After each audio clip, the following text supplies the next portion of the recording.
அனைவருக்கும் வணக்கம் அன்பர்களே. அருமையான 2ஆம் தேதி பரணி தீபத்துடன் கூடிய பிரதோஷம். ரொம்ப அருமையான நாள். ஸோ இதில் வந்து வீட்டில் தீபம் வைக்கும் பொழுது சிறப்பாக தீபம் வைங்க. வீட்டில் வந்து நல்ல நெல் தீபம் வைக்கலாம், அதே போல் நெய் தீபம் போடலாம். நீங்கள் வந்து வீட்டில் வந்து இழுப்பு எண்ணெயிலையோ புங்க எண்ணெயிலையோ தீபம் போடக்கூடாது. இந்த கடையில் விற்கிற 5 எண்ணெயெல்லாம் வாங்கி தீபம் போட்டு பஞ்சாயத்து இழுத்துக்க கூடாது. அதே போல் தேவையில்லாத மற்ற ஆயிலெலாம் போட்டு விளக்கேற்றும் எண்ணெய், விளக்கு இறக்கும் எண்ணெய் அப்படின்லாம் போட்டு ரொம்ப இது பண்ணாதீங்க. மரச்செக்கு எண்ணெய், நல்லெண்ணெய் அல்லது சுத்தமான நெய் வாங்கி வெள்ளத்திரியில வீட்டில் தீபம் போடுங்கள். வாழ்க்கை மிக மிக வளமாக இருக்கும். வேற வந்து இந்த கெமிக்கல், இந்த தீபமேற்றும் எண்ணெய் பக்கமெல்லாம் போயிடாதீங்க. இந்த 5 எண்ணெய் பக்கமெல்லாம் போயிடாதீங்க. ரொம்ப வாழ்க்கை சிரமத்துக்குள்ள போயிடும். அருமையான பிரதோஷ தினம் மாலை 4 to 6 சொக்கநாதர் ரொம்ப மகிழ்ச்சியாக இருக்கக்கூடிய தினம். நந்தியம்பெருமானோடு சேர்ந்து நல்லபடியா போய் நந்தியம்பெருமான் மேல் அமர்ந்திருக்கக்கூடிய தம்பதி சமேதமாக இருக்கக்கூடிய சொக்கநாதனையும் தாயாரையும் போய் தரிசிச்சுட்டு வாங்க. நீங்க நல்லபடியாக பால் வாங்கி கொடுங்கள், தேன் வாங்கி கொடுங்கள், கரும்புச்சாறு வாங்கிட்டு போய் அபிஷேகம் பண்ணுங்க. ரொம்ப சிறப்பா உங்களுக்கு என்னவெல்லாம் தோன்றுகிறதோ அதெல்லாம் இறைவனுக்கு மகிழ்ச்சியாக செய்யுங்கள். மனமுவந்து செய்யுங்கள். முக மலர்ச்சியுடன் செய்யுங்கள். ஏதோ வாங்கிட்டு போய் கொடுக்கணுமேங்கிற கட்டமைக்கு செய்யாதீங்க. நீங்க எந்த அளவுக்கு முக மலர்ச்சியுடன் செய்கிறீர்களோ அந்த அளவுக்கு இறைவன் உங்களை மனமகிழ்ச்சியாக பார்த்துக் கொள்வான். வாங்க, திதி யோகம் கரணம் 4 நட்சத்திரம் என்ன சொல்கிறது பஞ்சாங்கம் பார்ப்போம். பிற்பகல் 12:29 வரைக்கும் துவாதசி, அதன் பின்பு திரையோதசி, மாலை 6:23 வரைக்கும் அஸ்வினி, அதன் பின்பு பரணி, இரவு 7:18 வரைக்கும் வரியாண்ணாம யோகம் இருக்கிறது. அன்னதானம் செய்ய வேண்டிய ஒரு முக்கியமான நாள். வரியாண்ணாம யோகத்துக்கு யோகாதிபதி நட்சத்திரம் பூரட்டாதி, யோகி குரு, அவயோக நட்சத்திரம் உத்திரம், அவயோகி சூரியன். அதன் பின்பு பரீகம் நாம யோகம். அதிகாலை 1:33 வரைக்கும் பவகரணம் செவ்வாய். அதன் பின்பு பிற்பகல் 12:29 வரைக்கும் பாலவகரணம் ராகு. அதன் பின்பு இரவு 11:21 வரைக்கும் கௌலவ கரணம். அதன் பின்பு தைத்துளை கரணம். கிரக சூழ்நிலைகளை பார்க்கலாம். மேஷத்துல சந்திரன், குரு வந்து கடகத்துல உச்சம், அது அதிசாரத்துல, கேது சிம்மத்தில், புதன் துலாம்ல, சூரியன் செவ்வாய் சுக்கிரன் 3 பேரும் விருச்சகத்துல, ராகு கும்பத்தில், மீனத்தில் சனி பகவான். வாங்க 27 நட்சத்திரங்களுக்கு உண்டான பஞ்சபட்சி ராசி பலன்களை பார்க்கலாம்.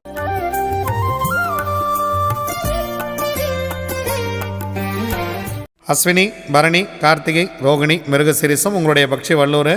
முதல் ஜாமம் உங்களுடைய பறவை ஊன் 75% வெற்றி. 2ஆம் ஜாமம் நடை 50% வெற்றி. 3ஆம் ஜாமம் சிறப்பாக இருக்கிறது. மதிய வேலையை பயன்படுத்தி கொள்ளுங்கள். 100% காரிய வெற்றி.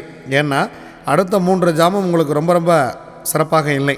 அதனால் முக்கியமான வேலை இருந்துச்சுன்னா இந்த நேரத்தில் பிளான் பண்ணிக்கிறது ரொம்ப ரொம்ப சிறப்பு. 4ஆம் ஜாமம் துயில் 25% வெற்றி. 5ஆம் ஜாமம் 6ஆம் ஜாமம் பறவை சிறப்பாக இல்லை. 7ஆம் ஜாமம் நடை 50% காரிய வெற்றி. 8ஆம் ஜாமம் துயில் 25% காரிய வெற்றி. 9ஆம் ஜாமம் ஊன் 75% காரிய வெற்றி. 10ஆம் ஜாமம் அரசு 100% காரிய வெற்றி. பிரம்ம முகூர்த்தம் மிக மிக சிறப்பாக இருக்கிறது.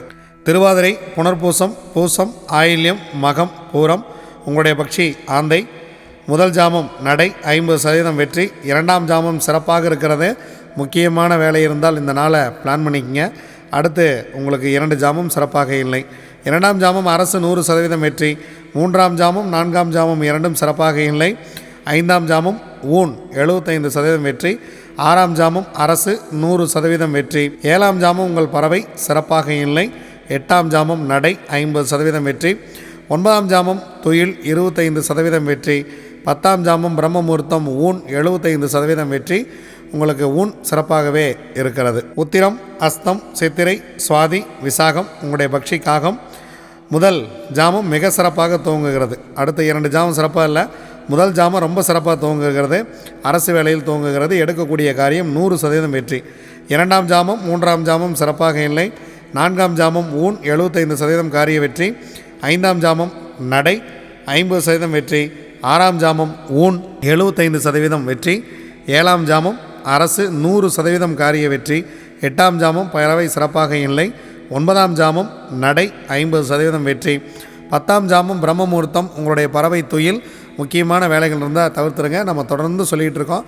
இந்த அதிகாலை நேரத்தில் இந்த பறவை துயிலில் இருக்கும்போது நீங்கள் டிரைவிங் சம்மந்தமான வேலைகளை வச்சுக்காதீங்க. ஏன்னா மற்ற வேலைகள் கூட முன்ன பின்ன இருந்தால் பரவாயில்ல, டிரைவிங் சம்மந்தமான வேலை இருந்தால் 100% இந்த நேரத்தில் தவிர்த்து விடுங்கள். அனுஷம், கேட்டை, மூலம், பூராடம், உத்திராடம் உங்களுடைய பக்ஷி கோழி. கோழி படுபட்சி. முக்கியமான வேலைகள் இருந்தால் அடுத்த நாள் பார்த்துக்கலாம். நீங்கள் புதிதாக ஏதேனும் தூங்குவதாக இருந்தால் மட்டும் இந்த படுபட்சி நாட்களில் செய்ய வேண்டாம். மற்றபடி அன்றாட கடமைகளை செய்து வாருங்கள், ஒன்றும் தவறில்லை. இறை வழிபாட்டை அதிகமாக மேற்கொள்ளுங்கள். இறைவனை அடிக்கடி நினைத்து கொள்ளுங்கள். இறை நாமத்தை ஜபித்தபடியே இருங்கள். வாழ்க்கை மிக மகிழ்ச்சியாக இருக்கும். திருவோணம், அவிட்டம், சதயம், பூரட்டாதி, உத்திரட்டாதி, ரேவதி உங்களுடைய பக்ஷி மயில். முதல் ஜாமம் உங்களுக்கு சிறப்பாக இல்லை. இறை வழிபாட்டோடு துவங்குங்கள் இந்த பொன்னான காலை வேளையை. இரண்டாம் ஜாமம் ஊன் 75% வெற்றி. மூன்றாம் ஜாமம் நடை 50% வெற்றி. நான்காம் ஜாமம் இந்த மதிய வேளை சிறப்பாக இருக்கிறது, 100% காரிய வெற்றி. ஐந்தாம் ஜாமம் துயில் 25% வெற்றி. ஆறாம் ஜாமம் நடை 50% வெற்றி. ஏழாம் ஜாமம் துயில் 25% வெற்றி. எட்டாம் ஜாமம் ஊன் 75% வெற்றி. ஒன்பதாம் ஜாமம் அரசு 100% வெற்றி. பத்தாம் ஜாமம் பிரம்ம முகூர்த்தம் சிறப்பாக இல்லை. அதிகாலை வேளையில் ஏதேனும் தோங்குவதாக இருந்தால் கொஞ்சம் அரசு வேலையிலேயே தோங்குவிடுங்கள். அது மிக மிக உங்களுக்கு நன்மை தரக்கூடிய விஷயமாக இருக்கும். இதுவரைக்கும் 27 நட்சத்திரங்களுக்கு உண்டான பஞ்சபட்சி ராசி பலன்களை பார்த்தோம். வாங்க நாம் தொடர்ந்து பயணிப்போம். நன்றி, வணக்கம். நான் உங்கள் தம்புரான் ரிஷபானந்தர்.